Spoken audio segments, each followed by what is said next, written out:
Hello, everyone, and welcome back to the Brick City Brown Chick Show. I apologize for missing last week. Unfortunately, the cough I've been dealing with all winter is back with a vengeance. So hopefully there won't be too much of that during this episode. And I'm planning on going to the doctor this week, so hopefully he'll figure out how I can get rid of this permanently. What I want to talk about this week, like many people have, is the Super Bowl halftime show. However, I'm not going to talk about Kendrick Lamar or all the symbolism, although I thought all that was great. I, as usual, have a different perspective on a topic I've heard a lot of discussion about, which is the participation of the retired tennis great Serena Williams. Serena Williams, in her own words, said that Kendrick Lamar asked her to perform. And she thought, when am I ever going to get another chance to perform in a Super Bowl halftime show? Which is a valid consideration on her part because she is not a musician. She is a retired athlete. She performed during Not Like Us. She wore a tennis skirt because she's a retired tennis player. And she did a dance which is called the Crip Walk. And the Crip Walk is something that comes from California, which is where Serena Williams is from. And specifically, she is from Compton, California. So there was significant representation of the West Coast between Kendrick and Serena. I thought Serena looked great, danced great. When I was watching the show, I really didn't have any deeper thought to that. And then soon after the show was over, someone on social media pointed out that she used to date Drake and that he has dissed her in records and her husband for years. And I thought, even before I heard what Serena had to say, I didn't think that had anything to do with it. She's been married close to a decade now and has 2 children. Why would she still be thinking about Drake? So I didn't think that's what that was about.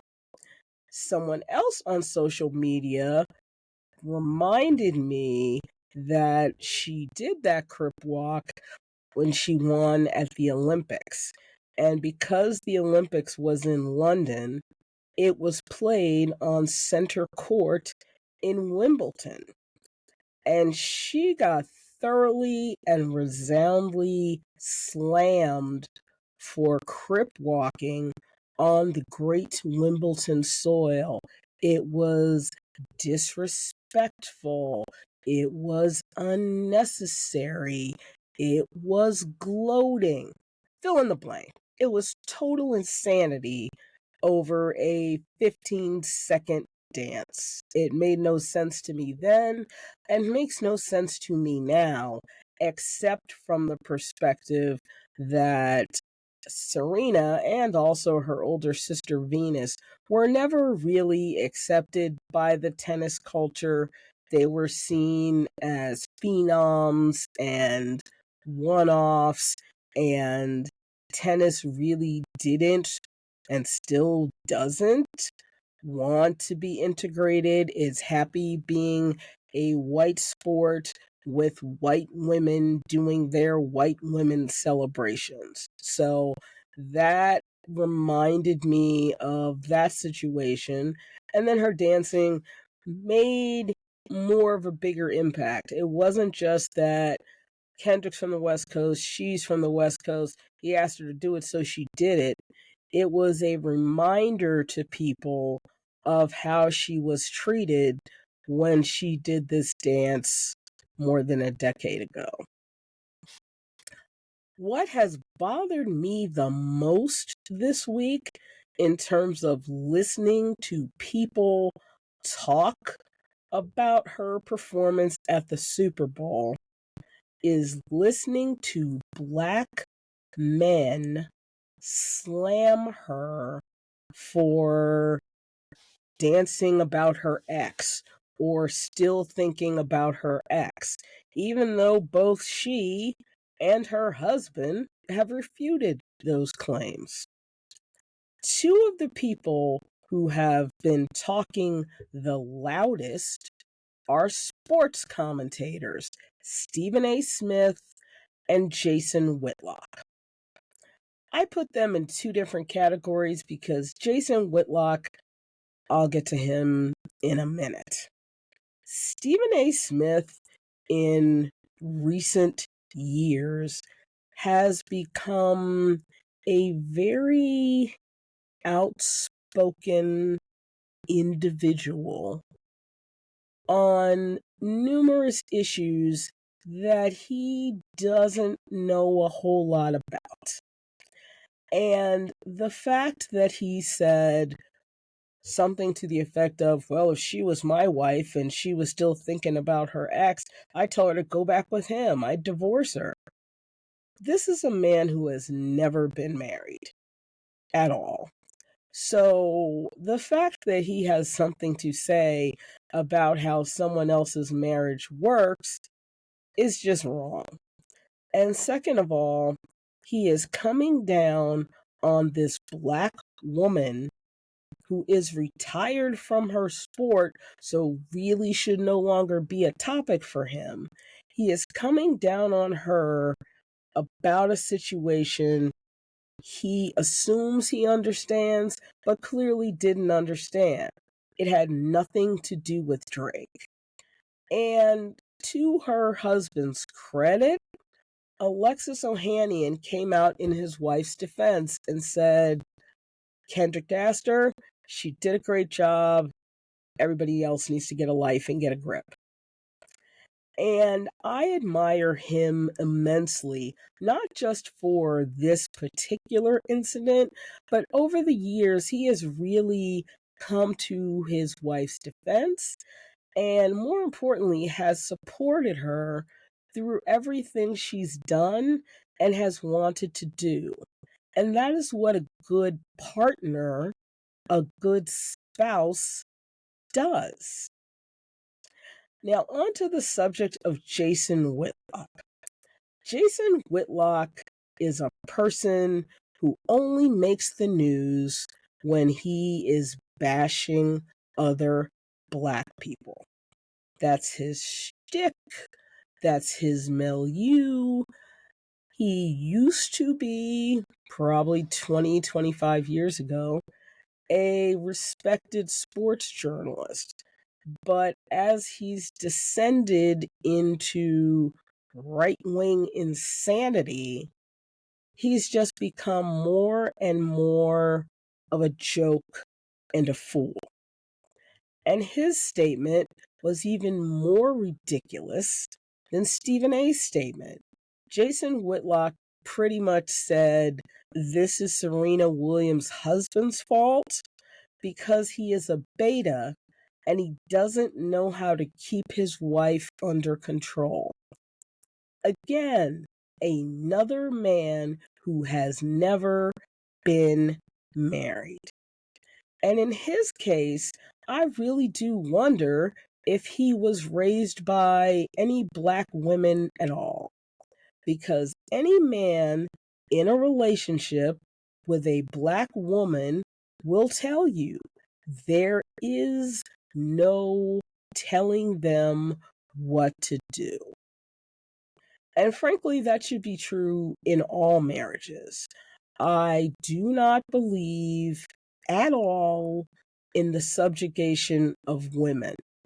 I do not believe the people who belong to particular Christian denominations who say that the husband is the lead and the wife is to follow.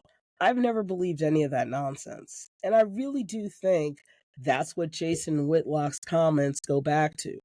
because in fact, that is what the right wing in this country wants. When they say make America great again, what they mean is the 1940s and the 1950s, when people like me were still subjugated to their Jim Crow bullshit, and white women were home cooking and cleaning and having babies.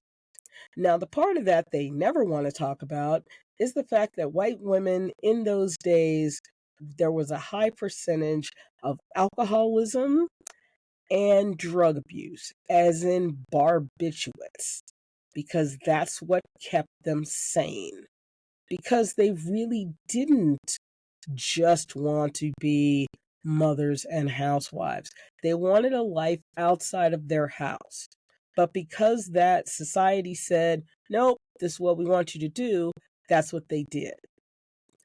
So, hearing these two men in particular, men who've never been married, and especially two black men coming down on a black woman for simply living her life and enjoying herself was absolutely disgusting and unnecessary. But it just reinforces how tricky and how difficult the relationship between black men and black women continues to be. My personal feeling about the situation when I heard both of their comments was, and they wonder why or don't understand why black women are choosing non-black men. Because in many cases, black women have found that non-black men are more supportive, are more understanding, are more willing to listen to them. Now, why is that? Part of it is because they don't have the same baggage that black people have. They don't have the emotional baggage or the physical expectations or the history, just the painful, terrible history. So sometimes you need two very different types of people in a relationship to make it work. It's not like Serena Williams only dated white men, although I did. That gets into a whole nother conversation. But she waited in her life for a man who was going to love her unconditionally and support her, and more important than anything, always has her back. And in a relationship, above love, above communication, above financial understanding, you as a woman particularly want someone who will always have your back, who will always come to your defense, who will always say, I'm here and I got you. And that's what she has. And God bless her, because it is a very, very rare trait. I've been married for 26 years. I am grateful to say I have that too. My husband always backs me up.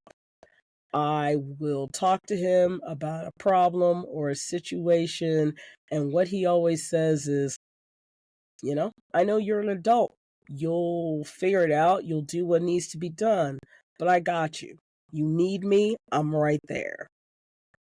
And that's a level of love and understanding who your spouse is that really I don't think Stephen A. or Jason Whitlock get or will ever get. and therefore they're going to be single men for the rest of their lives because they really don't understand the women they talk about. I want to thank everyone for joining me this week. If you are not subscribed to the podcast, please do so. There's a subscription button underneath me, and I look forward to talking to everyone next week. Take care.